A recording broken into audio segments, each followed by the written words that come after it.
Assalamualaikum, Pak. Waalaikumsalam warahmatullahi wabarakatuh. Bu Umi Hasanah, kita akan ujian kompre ya. Tadi mestinya Ibu Ratna tetapi ada kendala koneksi.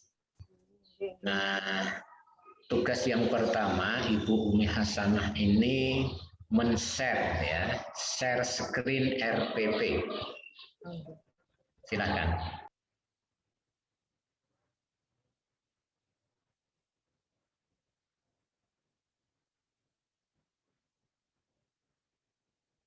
Pun dereng ya, Pak? Ampun, tapi terlalu kecil. Bisa nggak diperbesar itu? Itu kan 37% itu. Yang di bawah sebelah kanan itu loh. Oh, iya.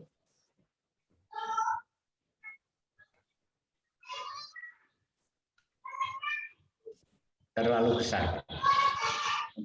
Yeah. Ini RPP yang berapa lembar ini? Yang berapa komponen? Ini 8 lembar, Pak. RPP Ibu ini komponennya apa saja? Bisa disebutkan? Oke, Pak. Yang pertama kompetensi inti, terus tujuan pembelajaran. Termasuk identitas sekolah. Oke, identitas sekolah. Oke. Identitas sekolah, kompetensi dasar dan indikator, materi pembelajaran. Udah, medianya apa? Medianya ini gambar ini Pak, gambar surah Al-Falaq dan video cara membaca surah Al-Falaq. Metodenya? Metodenya pakai metode diskusi, metode penugasan, metode ceramah, demonstrasi. Model pembelajarannya memakai match. Match itu membuat pasangan atau kelompok pasangan untuk bisa enggak Bu ditunjukkan di RPP ini rancangan pembelajaran yang mengadopsi TPACK, Technological Pedagogy and Content Knowledge. Iya, Pak. Di mana kira-kira? Dalam ini Pak, dalam menampilkan media, guru dituntut untuk bisa menguasai teknologi. Terus dalam penyampaian materi, guru semaksimal mungkin untuk bisa membuat suasana menjadi aktif dan menyenangkan. Terus niku dalam konsep seorang guru harus menguasai materi dengan benar.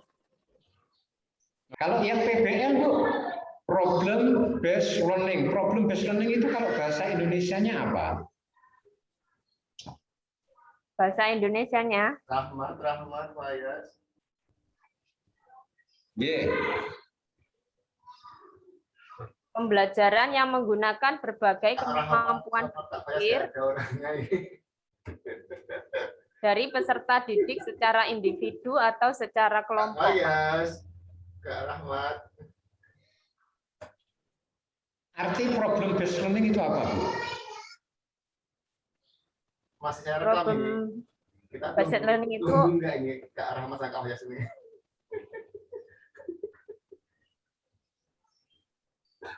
siswa bisa mengatasi permasalahan sehingga bermakna relevan dan kontekstual. Panjang banget ya artinya ternyata. Problem based learning itu pembelajaran berbasis masalah. Nah, penjelasan panjangnya ya tadi yang disampaikan. Iya. Bisa mengatasi masalah gitu maksudnya. Karena pembelajarannya berbasis masalah.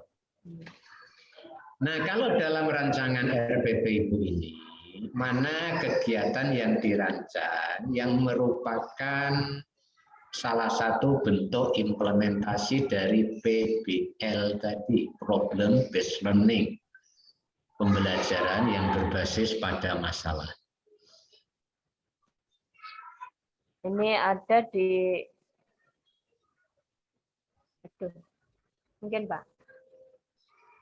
Ya, karena RPP-nya nggak bisa terbaca lengkap itu, jadi ada di kegiatan inti Pak. Kegiatan intinya apa? Niki guru menanyakan arti surah Al-Falaq, menanyakan manfaat surah Al-Falaq, dan maknanya. Jadi siswa ini menjelaskan, mampu menjelaskan apa yang disampaikan oleh guru. Siswa mampu menyampaikan apa yang ditanyakan oleh seorang guru. Nah, problem based gimana itu? Problemnya di mana? Masalahnya di mana? Masalah apa yang perlu dipecahkan? Karena problem based learning itu bertolak dari adanya masalah dan peserta didik pada akhirnya bisa mencari alternatif pemecahan.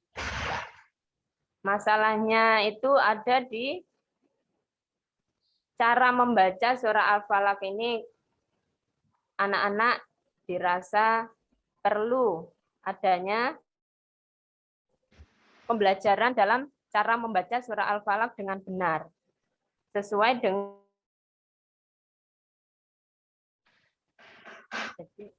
jadi anak-anak dituntut untuk bisa memahami cara-cara membaca surah Al-Falaq dengan tartil dan benar. Ya, problem based learning itu guru menyajikan problem. Guru menyajikan masalah. Lalu siswa diminta untuk mendiskusikan dan lalu memecahkan masalah. Kan gitu ya? Itu problem based learning itu begitu. Jadi misalnya anak-anak, ibu guru punya pengalaman mengajar di beberapa kelas. Ada kelas yang kesulitan mempelajari Quran surat Al-Falaq ini, baik cara membacanya maupun artinya. Misalnya begitu. Ibu sudah melakukan banyak usaha, tapi tetap saja mereka punya kesulitan. Nah, coba kalian mendiskusikan ya bagaimana cara mengatasi kesulitan belajar Quran surat Al-Falaq sesuai dengan pengalaman kalian. Itu problem based learning. Itu loh. Problemnya apa? Problemnya adalah adanya fakta tentang kesulitan belajar Quran surat Al-Falaq. Lalu siswa diminta berdiskusi menemukan cara mengatasi kesulitan itu berdasarkan pengalaman mereka masing-masing. Itu problem based learning itu begitu. Iya, Pak. Kenapa? Karena akhirnya siswa diharapkan bisa dan terbiasa mengatasi masalah. Nah, kemudian dari sekian banyak rancangan itu yang kira-kira mencerminkan kemampuan berpikir level tinggi yang mana? Ada di penilaian, Pak. Itu? Di penilaian ada soal pilihan ganda, soal isian, dan soal esai. Ya, silakan. Mana dari pilihan ganda, isian, dan esai tadi yang menurut Ibu itu sudah mencerminkan soal yang tinggi levelnya? Sepertinya di soal esai, Pak. Ya, Pak. Nomor 2, Adi melihat seorang nenek yang ingin menyeberang jalan, tetapi ia tidak memedulikannya. Bagaimana menurutmu? Jelaskan. Nah, siswa dituntut untuk bisa mengaplikasikan atau menganalisis apa yang dilakukan oleh Adi ini. Menurut dia bagaimana? Nah, ini menuntut anak untuk berpikir tinggi, Pak. Menurut saya seperti itu. Ya, Terus boleh. nomor 5 ini apa saja yang harus dilakukan untuk memohon perlindungan hanya kepada Allah Subhanahu wa taala. Nah, di sini jadi siswa ini dituntut untuk kreatif mencari apa saja yang dilakukan untuk memohon perlindungan hanya kepada Allah. Oke. Jadi kalau kata kerja operasionalnya itu kan bisa dipilih. Semakin tinggi levelnya, itu kan semakin kompleks tuntutannya. Gitu. Menganalisis, mengevaluasi, membedakan. Itu untuk anak-anak itu sudah level tinggi itu. Karena di situ ada pemahaman dulu. Untuk menganalisis, membedakan, mengevaluasi itu perlu memahami sesuatu dulu. Jadi pemahaman itu sudah pasti ada. Kemudian dia menghubungkan satu variabel dengan variabel yang lain. Jadi ada beberapa hal yang kemudian itu menghasilkan proses berpikir, membedakan, mengidentifikasi ciri-ciri, karakteristik, dan lain-lain. Menilai, menentukan, itu dalam kata kerja membedakan, mengevaluasi, menganalisis itu sudah sudah level tinggi. Membedakan nilai-nilai yang sesuai dengan Quran surat Al-Falaq ayat berapa sampai berapa dengan nilai atau sikap yang bertentangan. Itu sudah ada analisis itu. Satu, karena dia memahami nilai yang sesuai dengan nilai yang tidak sesuai. Yang kedua, dia melakukan proses identifikasi. Kalau nilai yang sesuai itu seperti ini, kalau nilai yang tidak sesuai seperti ini. Baru yang ketiga, dia mengambil keputusan atau kesimpulan. Ada 3 perbedaan. Nah, begitu itu sudah tuntutannya itu sudah lebih kompleks ya, sudah lebih kompleks. Baik, Ibu jenengan praktekkan tadi mengajar yang berbasis masalah tadi. Jadi Ibu meminta siswa atau peserta didik untuk melakukan aktivitas pembelajaran. Bisa diskusi, bisa yang lain, yang itu menunjukkan implementasi pembelajaran berbasis masalah. Silakan dipraktekkan. Langsung mawon nggih, Pak? Nggih.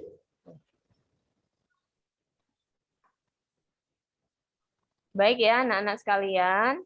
Sekarang silakan kalian membuat kelompok diskusi. Nanti Ibu yang menunjuk atau membuatkan kelompok. Kelompok akan Ibu bagikan 5 kelompok ya. Dalam satu kelompok 4 orang. Di sini nanti kita akan membahas tentang bagaimana cara membaca surah Al-Falaq dengan baik dan tartil. Dan apa saja makna yang terkandung di dalamnya. Nah, baiklah, akan Ibu bagikan kelompoknya masing-masing. Nah, setelah itu silakan kalian berdiskusi tentang apa tadi yang Ibu sampaikan, dan per kelompok nanti mau satu perwakilan untuk menyampaikan hasil diskusinya ya. Baik, Ibu bagikan kelompoknya. Untuk kelompok 1, Ratna, Titi, Asep, dan Abdul Aziz. Untuk kelompok 2, Sri Murni, Dodi, dan Ratna. Baik ya, setelah Ibu bagi, silakan anak-anak untuk mendiskusikan. Ibu kasih waktu selama 15 menit. Setelah itu kalian sampaikan perwakilan dari kelompoknya masing-masing. Baik. Setelah diskusi, silakan anak-anak untuk maju ke depan, menyampaikan hasil diskusinya. Oke, sudah menyampaikan. Ya. Baiklah anak-anak, kelompok 1 sudah maju ya, dan hasilnya sangat bagus sekali. Jadi kita dalam membaca surah Al-Falaq itu kita harus memperhatikan tajwid dan hakikatnya ya, biar apa? Biar kita mendapatkan pahala dari Allah Subhanahu wa taala. Terus makna yang terkandung di dalamnya tadi sudah disampaikan oleh kelompok 1 bahwa kita itu hanya diperintahkan oleh Allah hanya untuk memohon perlindungan kepada Allah dari apa? Dari segala macam kejahatan. Nah, silakan kelompok 2 maju. Ya, cukup Bu, cukup nggih. Baik, sudah cukup Bu ya. Jadi tugas guru sudah cukup baik, memberikan instruksi yang jelas, kemudian produk yang diharapkan dari diskusi itu jelas. Lalu guru juga sudah memberikan penguatan dan klarifikasi setelah siswa melakukan presentasi. Perlu juga misalnya diberikan apresiasi gitu ya. Bagus ya, presentasinya jelas, ringkas dan padat misalnya gitu. Oke, cukup Bu, silakan jenengan membaca Al-Qur'an. Di stop share dulu. Ya, silakan membaca Al-Qur'an.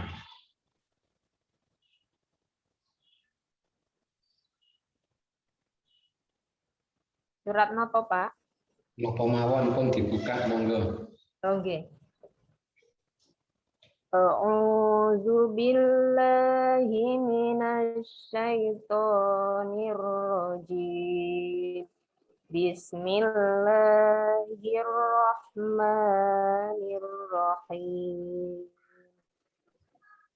Afala yatubuna ilallahi wa yastaghfiruna wallahu ghafurur rahim. Sampun, sampun, terima kasih. Sadaqallahul azim. Nah, sekarang menulis, bagus bacaannya.